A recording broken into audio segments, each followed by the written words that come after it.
दोस्तों, प्रत्येक एकादशी अपने आप में बहुत खास होती है और वैशाख माह के कृष्ण पक्ष की एकादशी तिथि बहुत ही महत्वपूर्ण मानी गई है। इस दिन अन्नदान, गोदान, भूमि दान अच्छा माना जाता है। ऐसा करने से शुभ फल की प्राप्ति होती है। वरुथिनी एकादशी का व्रत हर साल वैशाख माह के कृष्ण पक्ष की एकादशी तिथि को रखा जाता है। वैशाख का महीना आरंभ हो चुका है। इस मास में विष्णु जी की पूजा का शास्त्रों में विशेष महत्व बताया गया है। इसे माधव मास भी कहते हैं। इसलिए इस हिंदू मास में पड़ने वाली एकादशी को विशेष महत्व प्रदान किया गया है। हिंदू धर्म में वरुथिनी एकादशी के दिन भगवान विष्णु के वराह अवतार की कथा सुनना बहुत शुभ और पुण्यदायक माना गया है। आइए जानते हैं वरुथिनी एकादशी के वराह अवतार की व्रत कथा। दोस्तों, भगवान श्री हरि विष्णु जी और माता लक्ष्मी जी के सच्चे भक्त वीडियो को लाइक कर दें और साथ ही चैनल को सब्सक्राइब कर दें और कमेंट बॉक्स में जय श्री हरि विष्णु जी जरूर लिख दें, जिससे आपकी समस्त मनोकामनाएं पूर्ण हो जाएं। दोस्तों, भगवान विष्णु के 10 अवतारों में से एक अवतार भगवान वराह है, जिन्हें विष्णु के अवतारों में तीसरा माना जाता है। माना जाता है कि भगवान विष्णु का तीसरा अवतार सतयुग के दौरान पैदा हुआ था, जिसका स्वरूप सुअर जैसा दिखता है। हिंदू पद्म पुराण में बताया गया है कि वरुथिनी एकादशी के दिन भगवान के वराह अवतार की पूजा की जानी चाहिए। इस साल यह व्रत 4 मई 2024 शनिवार के दिन पर रही है। इसलिए एकादशी के दिन भगवान विष्णु की पूजा का विशेष महत्व होता है। इस एकादशी के दिन भगवान वराह के अवतार की कथा को सुनना बेहद शुभ और पुण्यदायक माना गया है। आइए जानते हैं भगवान विष्णु के वराह अवतार की कथा। पौराणिक कथा के अनुसार एक बार की बात है, जब बैकुंठ लोक के द्वारपाल विजय और जय ने बैकुंठ लोक जाते हुए महान सप्तऋषियों को बैकुंठ के द्वार पर रोका था, जिसके कारण सप्तऋषियों ने उन्हें शाप दे दिया कि तुम दोनों को 3 जन्मों तक पृथ्वी पर दैत्य बनकर रहना पड़ेगा। पहले जन्म में उन दोनों ने कश्यप और दिति के पुत्रों के रूप में जन्म लिया और हिरण्याक्ष और हिरण्यकश्यप कहलाए। भगवान ब्रह्मा के प्रति हिरण्याक्ष की भक्ति सचमुच अपार थी।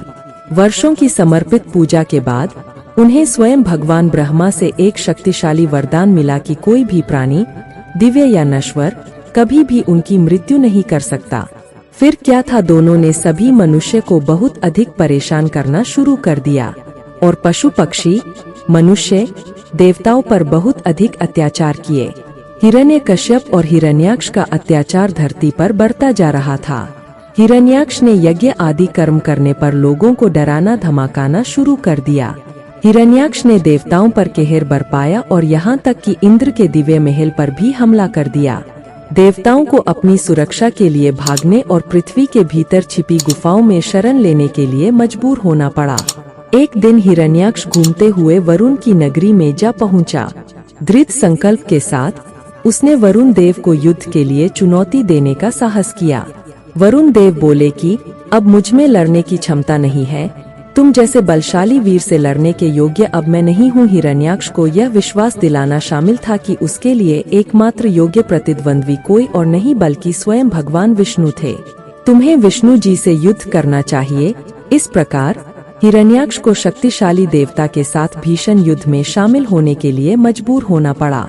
अचानक कहीं से नारद जी प्रकट हो गए। हिरण्याक्ष ने भगवान विष्णु का स्थान जानने की मांग की। नारद ने हिरण्याक्ष को बताया कि भगवान विष्णु समुद्र की गहराई से धरती माता को बचाने के लिए एक साहसी मिशन पर निकले हैं और देवताओं ने ब्रह्मा जी और विष्णु जी से हिरण्याक्ष से मुक्ति दिलाने की प्रार्थना की। ब्रह्मा जी ने भगवान विष्णु का ध्यान करते हुए नासिका से वराह नारायण को जन्म दिया। इस तरह हरि के वराह अवतार का जन्म हुआ। वरुण देव की बात सुनकर हिरण्याक्ष ने देवर्षि नारद से नारायण का पता पूछा। देवर्षि नारद ने उन्हें बताया कि नारायण इस समय वराह का रूप धारण करके पृथ्वी को समुद्र से निकालने के लिए गए हुए हैं। हिरण्याक्ष तुरंत उसी स्थान के लिए प्रस्थान कर गया, क्योंकि उसी ने ही पृथ्वी को समुद्र में रखा था। पहुंचने पर हिरण्याक्ष ने देखा कि भगवान हरि वराह अवतार में पृथ्वी को ले जा रहे हैं। हिरण्याक्ष ने भगवान वराह को युद्ध के लिए ललकारा और महायुद्ध आरंभ हो गया। ऐसा माना जाता है कि यह लड़ाई 1 सहस्राब्दी यानी पूरे 1000 साल तक चली। भगवान विष्णु ने अपने दांतों और जबड़ों से हिरण्याक्ष का पेट फाड़ दिया और पृथ्वी को फिर से अपने स्थान पर स्थापित कर दिया। पृथ्वी को बचाने और राक्षस हिरण्याक्ष को हराने के बाद वराह अवतार भगवान विष्णु के दिव्य निवास में लौट आए।